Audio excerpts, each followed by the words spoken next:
ሰላም አለይኩም ወራህመቱላሂ ወበረካቱ። እንኳን ደህና መጣችሁ ወደ ኢክራም ትረካ ቻናል። ዛሬ አንድ አስደናቂ ሚስጥር ላካፍላችሁ።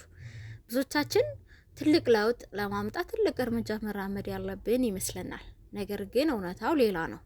ለምን ከተባለ በአቶሚክ ሀቢትስ በሚለው መጽሐፍ እንደተጠቀሰው በየቀኑ በምናደርጋቸው ትንንሽ ነገሮች ላይ 1% ብቻ ማሻሻል ብናሳይ በአመት መጨረሻ ላይ ከነበርንበት ማንነት 37 እጥፍ የተሻለን እንሆናለን ይላል።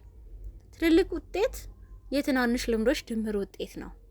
ዛሬ የምታደርጊያት አንዲት ትንሽ እርምጃ ለነገው ትልቅ ስኬትሽ መሰረት ናት ይላል። አብረን እንሻሻል። ኢክራም ነበርኩኝ። ስላዳመጣችሁኝ እጅግ በጣም አመሰግናለሁኝ። ሀሳብ አስተያየታችሁን አስቀምጡልኝ። ሰብስክራይብ አድርጉልኝ። ቴንኪዩ በጣም